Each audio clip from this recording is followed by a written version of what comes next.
एकत्र निवडणूक लढणार असा निर्णय जवळपास झालेला आहे. काय भूमिका आहे? मनसेसोबत जाणार तुम्ही कसं?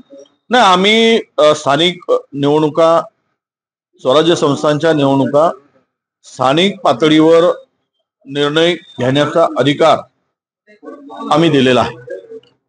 त्यामुळे स्थानिक पातळीवरची परिस्थिती लक्षात घेऊन आमच्या त्या त्या जिल्ह्यातील कार्यकर्त्यांनी, नेत्यांनी तो निर्णय घ्यायचा आहे.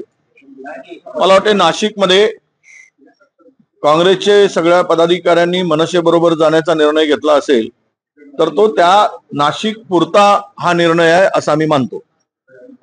आणि नाशिक मधल्या पदाधिकाऱ्यांनी तो निर्णय घेतला असेल तर त्या स्थानिक पातळीवर ही सगळी राजकीय परिस्थिती बघून घेतलेला निर्णय आहे. आम्ही त्यांना अधिकारच दिले होते, त्यामुळे त्यात काही फार वाद निर्माण होईल अशा प्रकारची परिस्थिती नाही. मुळात मनसे बरोबर जाण्याचा किंवा न जाण्याचा जो विषय वारंवार चर्चेला जातो,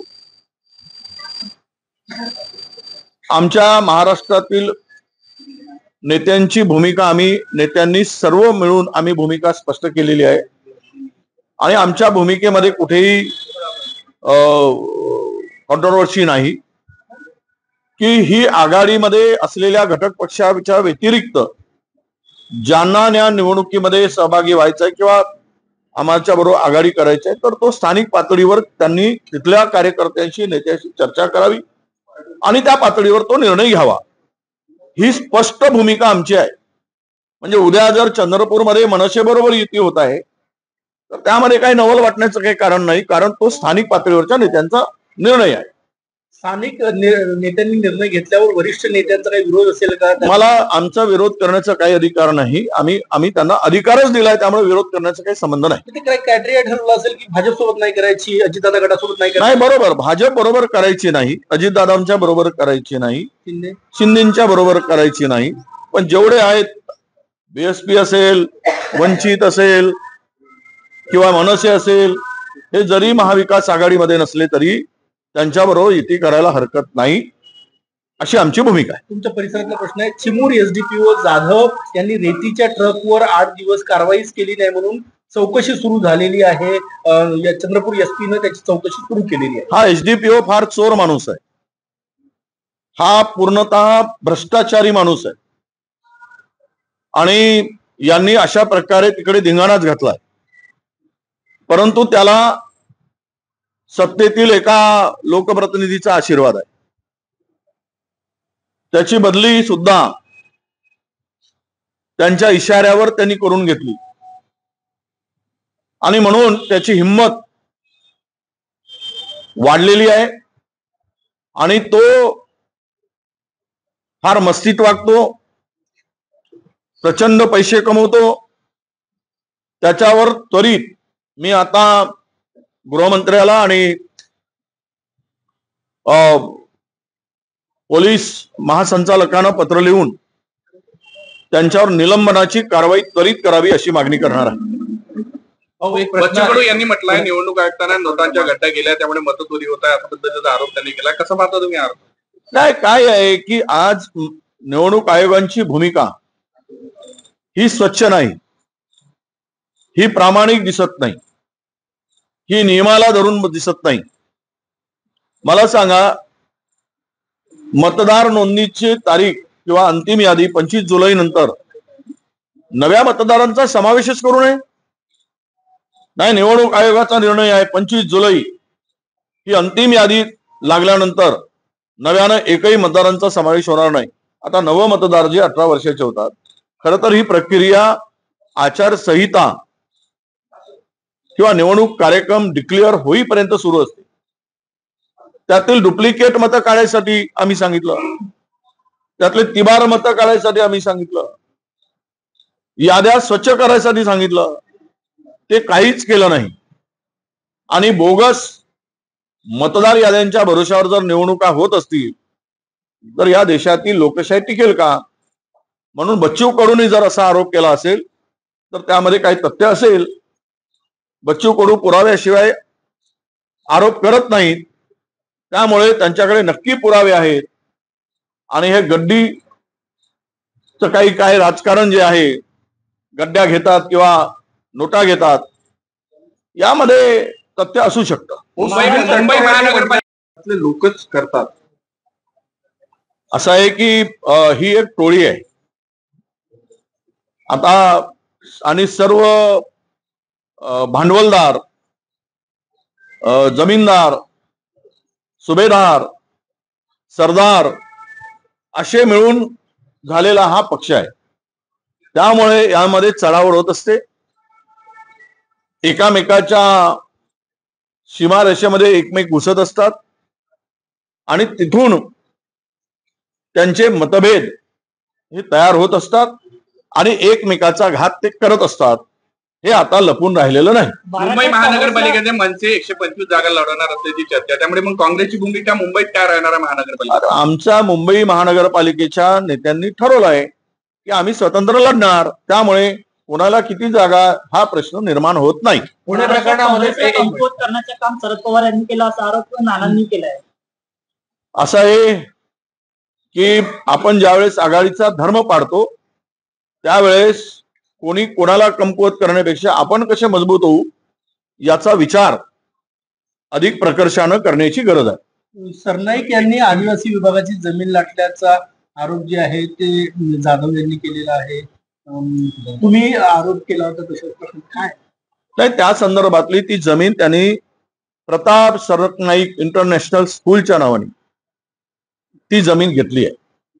शासकीय जमीन होती, त्यावर आरक्षण होतं, ते आरक्षण बदलल्या गेलं आणि ती कारवाई महिन्याभरात 1.5 महिन्यामध्ये पार पाडली गेली आणि ती सर्व जमीन त्यांच्या संस्थेला 4 कोटी 78 लाख रुपयाला वगैरे ती दिल्या गेली. मुळात असा प्रश्न आहे, मंत्री म्हणून स्वस्तामध्ये स्वतःच्याच संस्थेच्या नावाने ती जागा घेऊ शकतात का?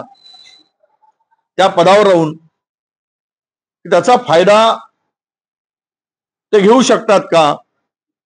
हा खरा प्रश्न आहे. त्या जागेची किंमत जर आता बाजार भाव जर बघितला, बाजार मूल्य बघितलं तर निश्चितच 88,000 मीटर ती जागा आहे.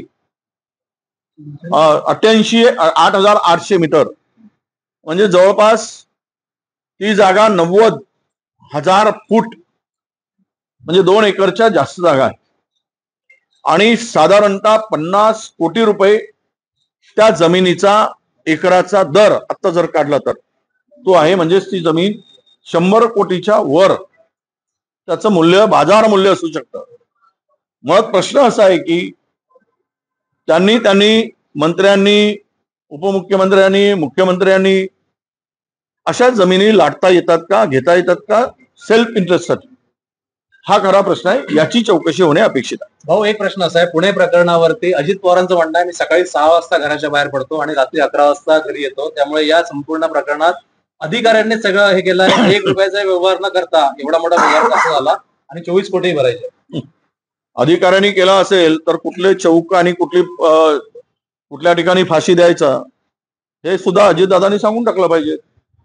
मग त्यांना आम्ही दोर तयार करून देतो, म्हणजे फास अडकला नाही पाहिजे म्हणून. जो दोषी आहे हे सगळं करणारा अजितदादांना माहित नव्हता, तर मग त्यांचे पुत्र असू देत किंवा त्यांचे कोणी अधिकारी असू देत, हे जर हा प्रकार केला असेल, बिना पैशाने व्यवहार, स्टॅम्प ड्युटी वाचवून व्यवहार आणि जमीन हडपण्याचा जो काही प्रकार झाला, ठीक आहे, सर्व माहिती झाल्यामुळं, जनतेच्या पुढे उघड झाल्यामुळं हे संपूर्ण प्रकरण किंवा ती जमीन परत करता आली, व्यवहार रद्द करता आला. जर ओरडच झाली नसती तर गुपचूप मध्ये 1800 कोटीचा माल गिळंकृत केला असताना. म्हणून केवळ दोषी आहेत त्यांना माहित नाही. अजितदादांना आमची विनंती आहे की किमान जे दोषी आहेत अशांना जमीन हडपणाऱ्यांना जरा कायद्यामध्ये सरकार तुमचा एक तरतूद करा आणि यांना फाशीवर चढवण्यासाठी चौक प्रत्येक शहरामध्ये तयार करा आणि त्यांना लटकवा, म्हणजे पुन्हा दुसऱ्यांदा असे प्रकार होणार नाहीत. भाऊ हे तो सांगा. स्थानिक स्वराज्य संस्थेच्या हो, निवडणुकीमध्ये पार्थ पवार याला जोडून पार्थ असं- पवार यांचं समर्थन केलं याला सुप्रिया सुळेंनी. जोडून असं त्यावर आहे. अंबादास दानवे यांनी टीका केलेली आहे की हे प्रगल्भ वक्तव्य नव्हतं म्हणून. असं आहे, दोषी तो दोषी. जमीन परत केली म्हणजे चोरी करायचा आणि चोरीचा माल परत करायचा आणि त्याला निर्दोष ठरवता येतं का, हा खरा प्रश्न आहे. त्यामुळे चोरी केली तो चोरच आहे. तो कुणाचाही पुतण्या असो, भाचा असो, नातेवाईक असो, त्याचं संरक्षण होता कामा नये असं माझं मत आहे. भाऊ स्थानिक स्वराज्य संस्थेच्या- एक मिनिट थांबा. याला जोडून असा प्रश्न आहे. चंद्रशेखर बावनकुळे यांचं म्हणणं असं आहे की 10,000 पेक्षाही जास्त हेरिंग हे महसूल विभागाचे पेंडिंग आहे. गेल्या 30 वर्ष 35 वर्षापासून हे पेंडिंग आहे. दररोज 2-3 यापूर्वी बावनकुळे याच्यापूर्वी असे हेरिंग होत होते आणि पुढच्या 3 वर्षात 10,000 हेरिंग पूर्ण करायचे आहे. पुण्यामध्ये जी स्पीड दाखवली, सर्वसामान्यांचे जे हेरिंग आहे ते बाकी आहे. खारपानपट्टा असतील, गडचिरोली पासून ते मुंबईपर्यंत अनेक हेरिंग बाकी आहे. महसूल विभाग काही प्रकरणामध्ये फास्ट असतं आणि या 10,000 पेक्षा जास्त प्रकरण सर्वसामान्यांचे पेंडिंग आहे. याच्याकडे विरोधी पक्ष कसं बघतो? नाही, असं आहे की महसूल मंत्र्यांना जे अधिकार आहेत ते कॉन्स्टिट्युशनरी ज्युडिशरी अधिकार आहे. त्यामुळं त्या अधिकाराचा वापर करून ते हेरिंग घेतात आणि निर्णय देतात. त्या निर्णयाविरुद्ध सुप्रीम कोर्टात, हायकोर्टात कोर्टाचे दरवाजे खुले असतात.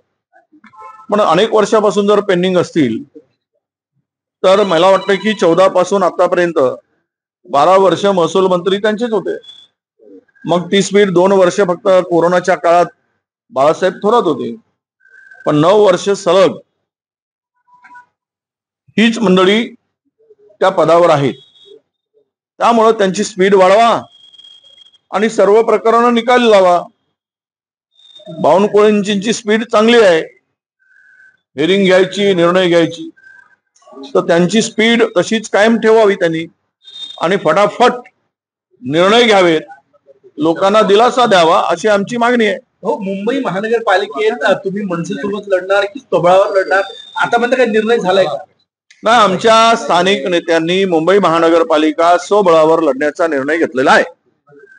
त्यामुळे मनसे बरोबर जाण्याचा आता तरी कुठलाही प्रस्ताव नाही, विचार नाही, हे स्पष्ट आहे. स्थानिक स्वराज्य संस्थेमध्ये मूळ ओबीसींना प्राधान्य देणार अशी भूमिका शरद पवार गटाने घेतली. आपल्या पक्षाची काय भूमिका असणार? आता मूळ ओबीसी शरद पवार साहेब कोणाला म्हणतात? आमचं म्हणणं आहे की मूळ ओबीसी म्हणजे 12 बलुतेदार, छोट्या छोट्या जाती आणि त्यातल्या त्यात जे 294च्या सूचीप्रमाणे जर पाहिला तर ते मूळ ओबीसी आपण म्हणू. पण आता पवार साहेब मूळ ओबीसी कोणाला देतात, तर आम्हाला सुद्धा मूळ ओबीसीलाच दिलं पाहिजे, आमची सुद्धा मागणी आहे. आता कुणबी मराठा कुणबीमध्ये मराठा समाजाने जर ओबीसीचं प्रमाणपत्र घेतलं असेल तुमच्या हैदराबाद गॅजेटचा वापर करून, तर मात्र त्यांना उमेदवारी पवारसाहेब देतील का की देणार नाहीत हे आम्ही बघू. पण एक आहे आमची भूमिका आणि त्यांची भूमिका मात्र आता क्लिअर आहे, पवार साहेबांची आणि आमची, की आपण सर्वांनी मिळून मूळ ओबीसीला न्याय दिला पाहिजे. त्यांचं आम्ही स्वागत करतो आणि आमची भूमिका सुद्धा तीच राहील. मुंबईसह नाशिक, पुणे, नागपूर, संभाजीनगर या मोठ्या महानगरपालिका आहे, तिथे काँग्रेसची काय भूमिका असणार आहे? नाही, सगळीकडेच भूमिका आमची ठरलेली आहे. वारंवार आम्ही तुम्हाला सातत्यानं सांगतो की आम्ही आघाडीचे सर्व अधिकार हे स्थानिक पातळीवर सोडले आहेत, स्थानिक युनिटवर सोडलेले आहेत. त्यामुळं तो जे निर्णय घेतील फक्त भाजपा, अजित पवार गट आणि शिंदे गट या 3 पक्ष सोडून त्यांना जो निर्णय घ्यायचा आहे. कोणी म्हणतील की एमआयएम बरोबर जातील का? हो, जातील. एमआयएम जर स्थानिक पातळीवर युती करून त्यांना निर्णय घ्यायचा असेल, समाजवादी बरोबर युती करून निर्णय घ्यायचा असेल, तर त्या ठिकाणी त्यांना तो अधिकार आम्ही दिलेला आहे. महानगरपालिकेमध्ये असो की जिल्हा परिषदेमध्ये असो, तो निर्णय घेऊन केवळ त्याला आमची एक औपचारिक मान्यता घ्यावी एवढंच आम्ही त्यामध्ये म्हटलेलं आहे. राज ठाकरेंच्या सुरक्षेत वाढ केलेली आहे, राज ठाकरेंच्या सुरक्षेत वाढ करण्यात आलेली आहे या निवडणुकीच्या पार्श्वभूमीवर. आता ती वाढ सुरक्षेची आहे की त्यांना बंदिस्त करण्याची आहे राज ठाकरेंच्या भीतीमुळं? याचा खुलासा लवकरच होईल. त्यांना भीती आहे म्हणून वाढ केली की सत्ताधाऱ्यांना भीती आहे म्हणून त्यांची सुरक्षा वाढवली, याचं उत्तर मला वाटतं लवकरच मिळेल. हो, मुस्लिम आणि ख्रिश्चन हे राष्ट्रीय स्वयंसेवक संघाचे सदस्य होऊ शकतात, पण त्यांना आपली आयडेंटिटी सोडावी लागेल. हिंदू म्हणून संघात येता येईल असं सरसंघचालकांनी म्हटलं. म्हणजे RSS ची भूमिका ही कट्टर हिंदूची आहे. त्यांना इतर माणूस, इतर जात, इतर धर्म त्यांना या देशात अजिबात नको आहे अशीच त्यांची भूमिका दिसते. हा देश संविधानावर चालतो आहे हे RSS ने लक्षात घेतलं पाहिजे. मुळात या देशाला संविधानाने या भारतामध्ये असणाऱ्या प्रत्येकाला समान हक्क आणि अधिकार दिलेला आहे. त्यामुळं हे आता जातीभेद किंवा धर्मभेद करून संघामध्ये प्रवेश करण्याच्या संदर्भातली भूमिका मांडणं हे संविधानाचा अपमान आहे असं मी मानतो. शरद पवारांनी आपल्या पक्षाला अशा सूचना दिलेल्या आहेत की मूळ ओबीसी प्रमाणपत्र धारक असेल तर त्याला उमेदवार करा, आणि तो जर मिळाला नाही तर कुणबी प्रमाणपत्र धारक असेल त्याला. नाही, सरकारने यामध्ये भूमिका घेतली पाहिजे. खरं तर प्रश्न पूर्व झाला पण माझं राहून गेलं होतं. मुळात हे खरा ओबीसी जर होईल त्याच्याकडे व्हॅलिडिटी पहिल्यांदा बघितली पाहिजे.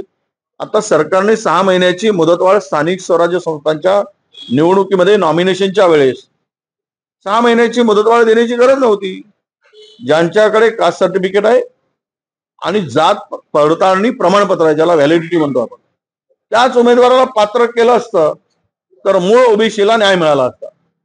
पण आता काल परवा जे काही प्रमाणपत्र घेतलेत आणि झपाट्यानं ते सगळं वाटलं जात आहे, तर त्याच्याकडे प्रमाणपत्र असल्यावर मूळ कसं म्हणायचं आणि कूड कसं शोधायचं.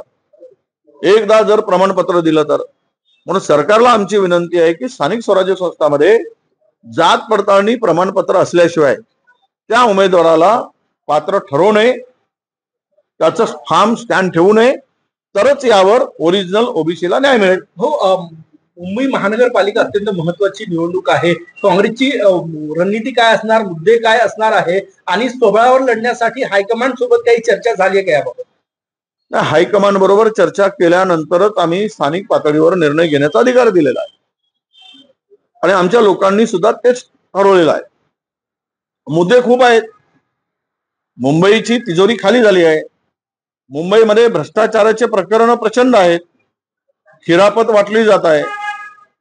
आता एक विषय नाही आहे की मुंबईच्या एकूण विकासाला आणि मुंबईच्या आर्थिक सुबत्तेला छेद देणारी सगळी घटना किंवा सगळे प्रकार मागच्या सरकारच्या काळामध्ये झालेत, आत्ताच्या सरकारमध्ये होत आहेत.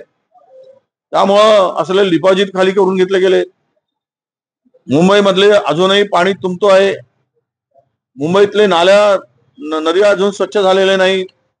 अनेक प्रश्न आहेत ज्यामध्ये ही भारतातील नव्हे तर जगातील सर्वात मोठी ही महानगरपालिका आहे आणि या महानगरपालिकेतील मूलभूत जे आवश्यक प्रश्न आहेत त्या प्रश्नाला घेऊन आम्ही लढू. राष्ट्रवादीला सोबत घेत होते, यावेळेस त्याचा विचार होईल का? राष्ट्रवादीला सोबत घेत होते आणि तुम्ही यावेळेस त्याचा विचार होईल का की स्वबळावर म्हणजे एकटं पुन्हा मित्र पक्षाला घेतात? नाही, मित्र पक्षाचा प्रस्ताव आला तर त्यावर चर्चा नक्की होईल. अजित पवार साहेबांच्याकडून जर पक्षाचा प्रस्ताव आला तर त्यावर आम्ही चर्चा करू. अजित पवार नाही अजित पवार, सॉरी, माफ करा, शरद पवार. हो, मग 2 ठाकरे बंधू एकत्र आले आणि काँग्रेस सोबत लढली तर मतांचं लोकच करतात. असं आहे की ही एक टोळी आहे आता आणि सर्व भांडवलदार, जमीनदार, सुभेदार, सरदार असे मिळून झालेला हा पक्ष आहे. त्यामुळे यामध्ये चढाओढ होत असते. एकामेकाच्या सीमारेषेमध्ये एकमेक घुसत असतात आणि तिथून त्यांचे मतभेद हे तयार होत असतात आणि एकमेकाचा घात ते करत असतात. हे आता लपून राहिलेलं नाही. मुंबई महानगरपालिकेचे मनसे 125 जागा लढवणार असल्याची चर्चा, त्यामुळे मग काँग्रेसची भूमिका मुंबईत काय राहणार आहे महानगरपालिका? आमच्या मुंबई महानगरपालिकेच्या नेत्यांनी ठरवलं आहे की आम्ही स्वतंत्र लढणार. त्यामुळे कोणाला किती जागा हा प्रश्न निर्माण होत नाही. पुणे प्रकरणामध्ये कमकुवत करण्याचं काम शरद पवार यांनी केलं असा आरोप नानांनी केलाय.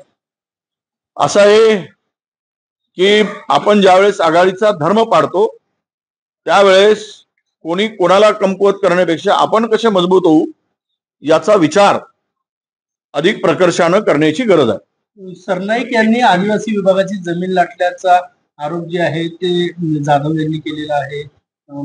तुम्ही आरोप केला होता तसं काय? नाही, त्या संदर्भातली ती जमीन त्यांनी प्रताप सरनाईक इंटरनॅशनल स्कूलच्या नावाने ती जमीन घेतली आहे. शासकीय जमीन होती, त्यावर आरक्षण होतं, ते आरक्षण बदलल्या गेलं आणि ती कारवाई महिन्याभरात 1.5 महिन्यामध्ये पार पाडली गेली आणि ती सर्व जमीन त्यांच्या संस्थेला 4 कोटी 78 लाख रुपयाला वगैरे ती दिल्या गेली.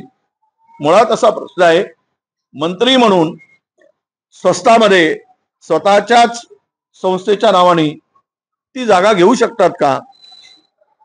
त्या पदावर राहून त्याचा फायदा ते घेऊ शकतात का? हा खरा प्रश्न आहे.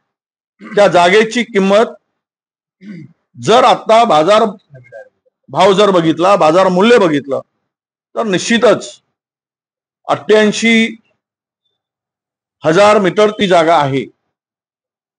8,800 मीटर म्हणजे जवळपास ती जागा 90,000 फूट म्हणजे 2 एकरच्या जास्त जागा आहे आणि साधारणतः 50 कोटी रुपये त्या जमिनीचा एकराचा दर आता जर काढला तर तो आहे. म्हणजेच ती जमीन 100 कोटीच्या वर त्याचं मूल्य, बाजार मूल्य असू शकतं.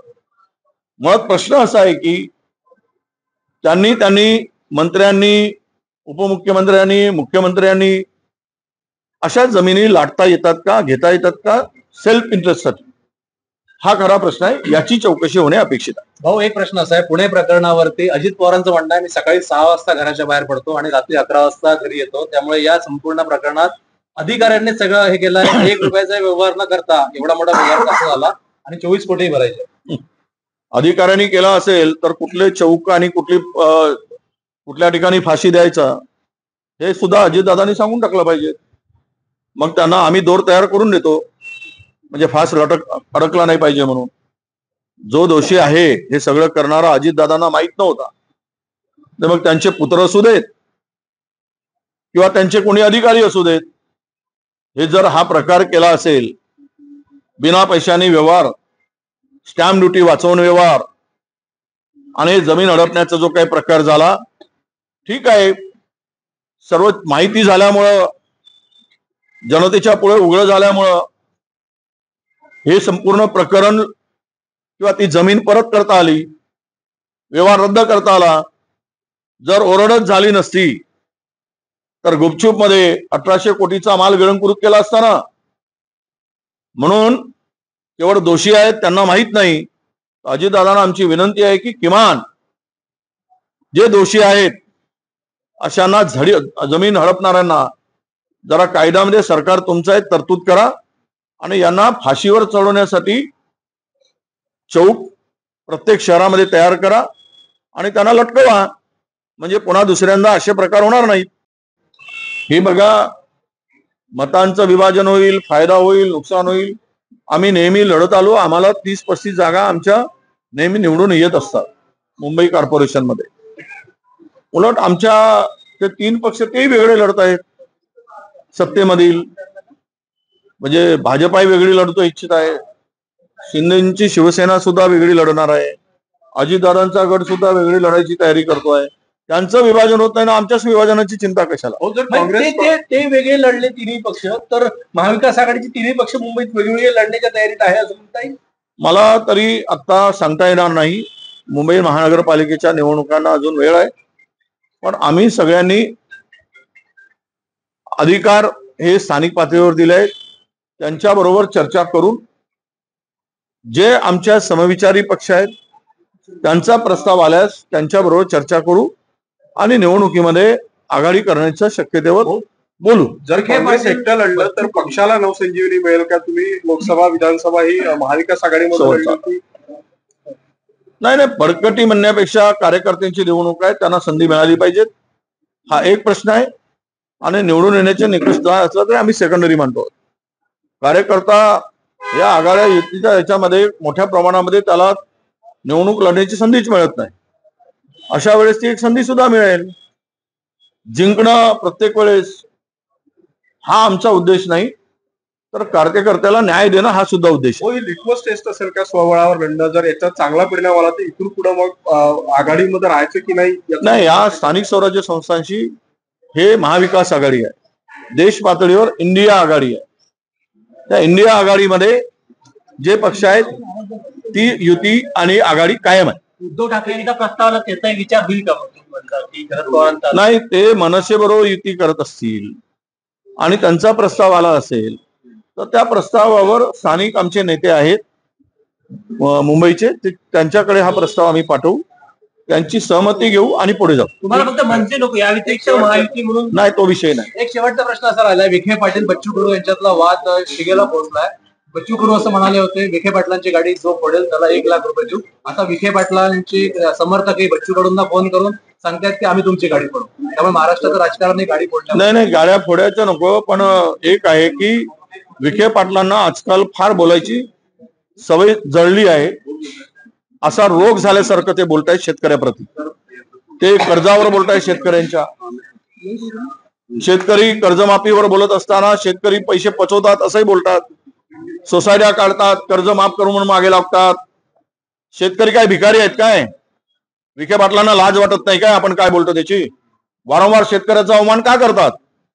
त्यांना कोणी दिला अधिकार?